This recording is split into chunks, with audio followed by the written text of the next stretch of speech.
Okay, gonna have to start this video with a apology to the Instagram crew. Maybe I was a little bit wrong about this shoe, just a little bit.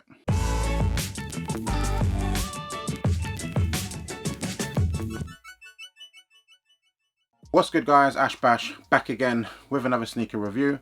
And this is for the Air Jordan 1 in the lucky green colorway. So a little bit of a backstory. If you follow me on Instagram, I have been pooing this shoe for the longest. I said the colorway was trash. It's not the shoe that we was sort of hoping for. We was hoping for that sort of black toe color blocking with green at the back. That would have been beautiful, and I still stick to saying that that would have been way better. But this is what we got. It's a women's colorway. Did come in extended sizing, which came up to a UK 9.5, which is a US 12, I believe. So Bigfoot gang, we just about snuck in there. But yeah, let's get to the shoe. Let's get to the shoe. So the shoe comes in that red and black Nike box that you've been getting lately from Jordan brand for all the new Jordans. On the box it is the women's Air Jordan 1 High OG colorway, lucky green, black, white and sail. And as I said, UK 9.5, which is strangely, I don't know why they do this, I don't know if it's going to come up on camera, but a UK 9.5 is a 29 centimeter shoe, which is the same as all my other Jordan 1s. So technically it's the same size as a size 10, but I can tell you it doesn't fit the same size as a size 10. It's a slight little bit different. So yeah, anywho, let's open up the box, show you the shoe.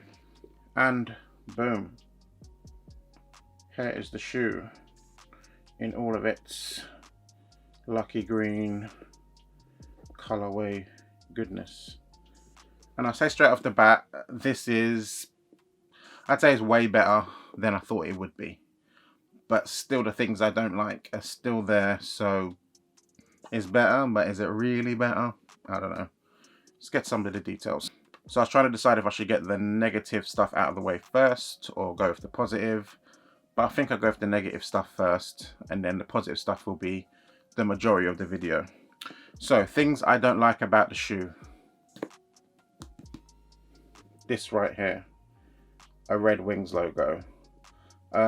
Yeah, that is never cool on a shoe in this colorway. It just don't go.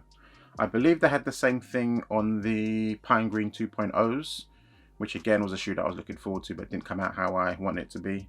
Don't know what their fascination is with throwing red on pairs. I don't know. Again, on the tongue it has red for God knows what reason.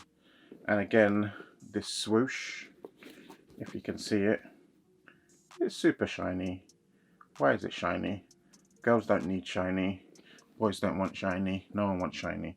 Pattern leather is one thing, but a shiny swoosh just for the sake of it, we don't need it. But there is a lot of positives. A lot of positives to say about the shoe. First off, the little story behind the shoe. This colorway is based on the 63-point game that Michael Jordan got back in the day against the Celtics.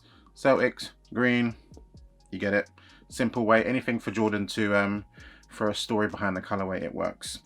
But as I said, this shoe, when I first saw pictures, the first things I really saw was the Red Wings logo, and I was like, I'm out. And then I sort of saw some pictures later up of the shiny swoosh, and I was like, I'm 100% out. And then the green, it just looked like it was like a weird color green. It just looked like it was too bright and it had like this powdery kind of look to it. But in person, the green is actually pretty lovely. It's no pine green, but it's not a green that I'd be mad at all. If this was on a standard shoe without this fluffy stuff on it, I'd be all over it, but it is what it is. But material wise, bravo, it's actually pretty slick. The leather on this is pretty damn nice and plush, that nice tumbled leather throughout the whole over the shoe. So you've got it on the toe box, that nice plush tumbled leather. You've got it on the actual toe cap of the shoe in this lovely lucky green colorway. The side panels, nice and lovely leather. And a nice little touch which I hadn't really noticed in the pictures is the midsole. The midsole is done in a sail colorway. Sail seems to be the big thing for everyone these days, so no doubt everyone's going to be throwing sail pair of laces on this shoe because sail goes and everything supposedly. But yeah, it's got its nice sort of slightly aged sail midsole. and for some reason it always just makes the upper kind of pop, so it's kind of cool. Tongue of the shoe is done in all black, which is again a feature that I wouldn't have necessarily chosen. White obviously would have been better, but it is what it is.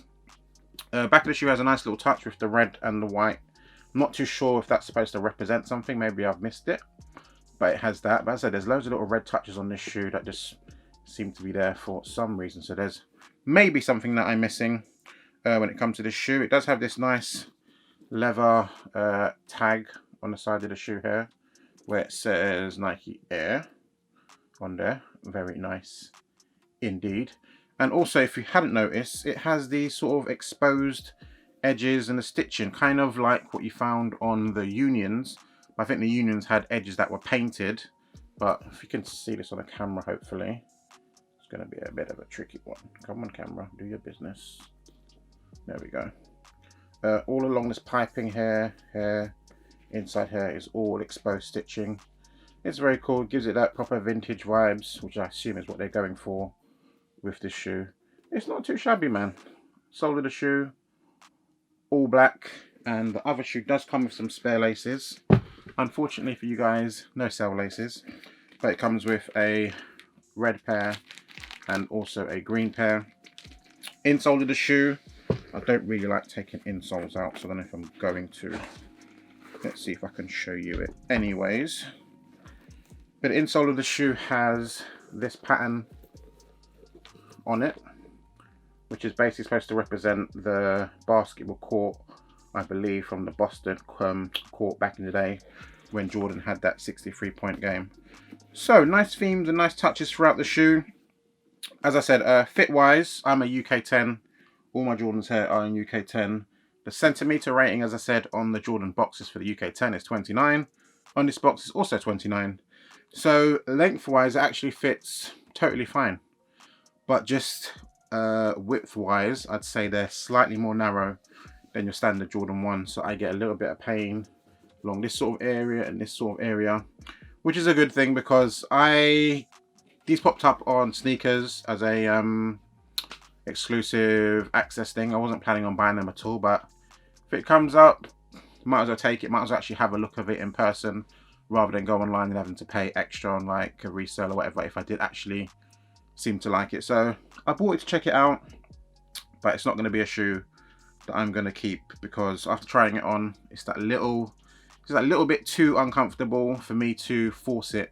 If it was for a shoe in a better colorway that I really liked, I'd force it and just deal with it. But for this pair, I'm not going to.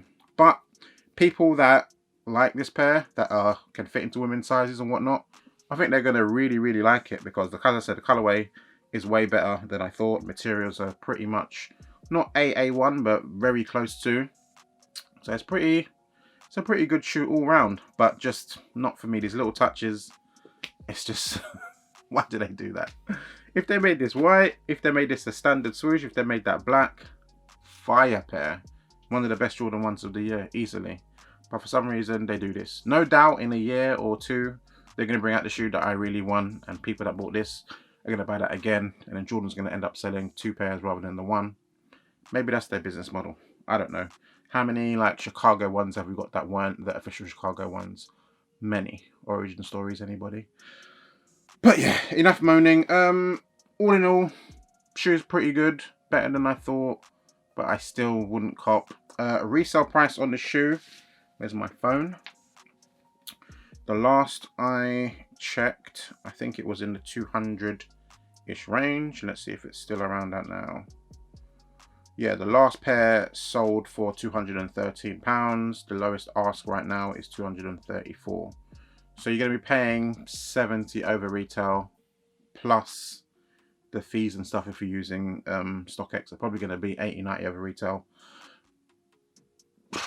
I'd pay $180 for these and be happy, only because of the little bits that I don't like. But as an actual shoe, $200 is pretty much a fair range for the quality of the shoe anyways.